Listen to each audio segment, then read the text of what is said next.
Mark Twain says, and I quote, Varanasi is older than history, older than tradition, even older than a legend, and looks twice as old as all of them put together.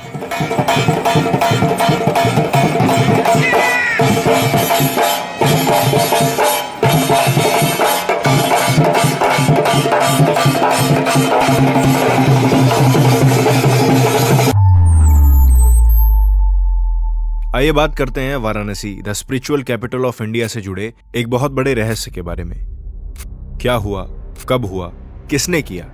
ये सारे सवाल सिर्फ courts में नहीं, हिंदुस्तान के हर घर में गूंज रहे हैं। देश के सामने एक ऐसा सवाल है जो दो धर्मों के विश्वास की बुनियाद को हिला कर रख सकता है। एक मंदिर और एक मस्जिद, एक सच और एक झूठ। कथित शिवलिंग का साइंटिफिक सर्वे कराए जाने का आदेश जारी। ज्ञानवापी मस्जिद केस, इसकी चर्चा हम आए दिन news channels, newspapers, social media में पढ़ते या सुनते रहते हैं। पर क्या आपको पता है कि ज्ञानवापी मस्जिद और काशी विश्वनाथ मंदिर की पूरी कहानी क्या है? क्या हुआ था ऐसा वाराणसी में कि ये पहेली हम आज तक नहीं सुलझा पाए? भारत के इतिहास के साथ काफी छेड़छाड़ तो हो ही चुकी है, पर फिर भी आज चलते हैं इतिहास में थोड़ा पीछे। कौन सी नींव रखी गई थी और कौन सी इमारत गिराई गई थी? इस पूरे केस के पीछे दो मान्यताएं हैं। हिंदूज मानते हैं कि 1669 में औरंगजेब ने काशी विश्वनाथ मंदिर को तुड़वाया और उसकी जगह ज्ञानवापी मस्जिद बनवाया। वहीं मुस्लिम्स का मानना यह है कि ज्ञानवापी मस्जिद हमेशा से वहीं था और वो कोई मंदिर तोड़कर नहीं बनवाया गया है। और यह बहस आज की नहीं है। 1991 से इस इश्यू पर लीगल आर्ग्यूमेंट्स चल रही हैं, पर अब हम फैसला मांगते हैं। इस मामले में कोई पक्षपात ना हो, सच का साथ दिया जाए और इतिहास की गलती में सुधार किया जाए। इस वजह से इस केस पे बहुत रिसर्चेस हुई, काफी बातें सामने भी आई। एक एक करके जानते हैं कुछ ऐसी बातों के बारे में जो आपके सामने इस केस की सच्चाई को खोल कर रख देंगी। माना जाता है कि अराउंड 400 AD चंद्रगुप्त मौर्य ने गुप्त डायनेस्टी के चलते काशी विश्वनाथ मंदिर बनवाया था, जिसे विश्वेश्वर मंदिर भी कहा जाता था। 1635 AD में जुआन हांग, एक चाइनीज ट्रेवलर, इंडिया घूमने आया था और उसने अपने ट्रेवल समरी में भी काशी विश्वनाथ मंदिर और वाराणसी का जिक्र किया है। पर उस समरी में कहीं भी ज्ञानवापी मस्जिद का नाम मौजूद नहीं था, जिसे उस टाइम पे आलमगीरी मस्जिद भी कहा जाता था। हम सब ने मोहम्मद गौरी का नाम तो सुना ही है और हमें यह भी पता है कि भारत के आधे से ज्यादा मंदिर, बहुत से तीर्थ स्थानों को उजाड़ने के पीछे इनका बहुत बड़ा हाथ है। मोहम्मद गौरी ने 1194 यानी 1194 से 1197 के बीच मंदिरों को ध्वस्त करने के आदेश जारी किए थे और इसी दौरान काशी विश्वनाथ मंदिर को बहुत नुकसान पहुंचाया गया। इतिहास के पन्नों में बहुत से ऐसे किस्से हैं जहां हिंदुओं की भावनाओं को बहुत ठेस पहुंचाई गई है। हमारी पीढ़ियां शायद ये कभी नहीं जान पाएंगी कि हमारा इतिहास कितना सुंदर था। हमारे देश में ऐसे ऐसे योद्धा रहे जिन्होंने देश और सनातन धर्म में फर्क नहीं समझा।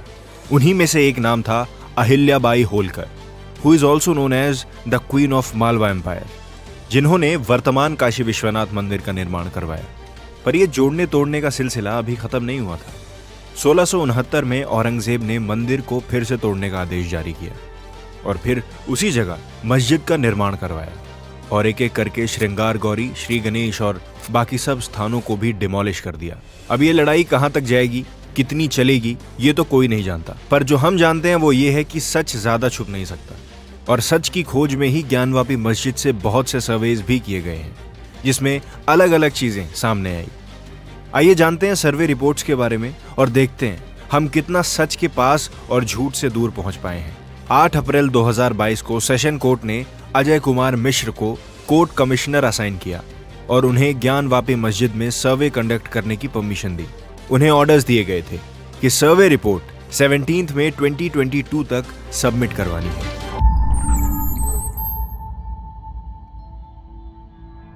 जैसे ही सेशन कोर्ट ने ये ऑर्डर्स जारी किए, वैसे ही शहर में हो हल्ला शुरू हो गया। मुसलमानों ने सर्वे रोकने के लिए ऑर्डर्स का विरोध करना चालू किया और ये इशू बहुत इंटेंस हो गया। पर सेशन कोर्ट ने सर्वे पे स्टे लगाने से साफ मना कर दिया और 14 मई 2022 को ज्ञानवापी मस्जिद में फर्स्ट राउंड ऑफ सर्वे शुरू हुआ। इस राउंड में मस्जिद के चारों तहखानों के ताले खोले गए और उन्हें सर्वे किया गया। 15 मई 2022 को शुरू हुआ सेकेंड राउंड ऑफ सर्वे। दूसरे दिन सभी डॉम्स, नमाज स्थल और वजू स्थल का भी सर्वे किया गया। इस सर्वे में दीवारों और गेट्स की भी वीडियोग्राफी हुई। 16 मई 2022 को सर्वे का सबसे फाइनल राउंड हुआ और तब हिंदू पक्ष से सर्वे करने वाले लोगों ने ज्ञानवापी मस्जिद के वजू खाने में शिवलिंग होने का दावा किया। बाबा मिल गए। ये एक बहुत बड़ा खुलासा है और इसकी जड़ तक पहुंचना बहुत ही जरूरी है। सर्वे के दौरान और भी बहुत सारी ऐसी चीजें और सबूत मिले जिनसे काफी सारी बातें एकदम साफ हो जाती हैं। जैसे कि मस्जिद के पश्चिम दीवार के पास पुराने मंदिरों का मलबा, भगवान की मूर्तियां और पत्थर के टुकड़े जिसपे कमल के फूल बने हुए हैं।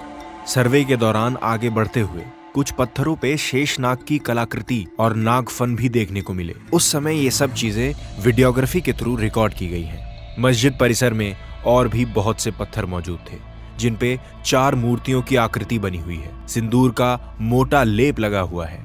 जहां तक मुझे याद है मुसलमान धर्म में कहीं भी इनमें से किसी भी चीज की कोई मान्यता नहीं है। तो फिर मस्जिद में ये मलबा कहां से आया? ये सब अगर सबूत नहीं है तो सबूत और क्या है?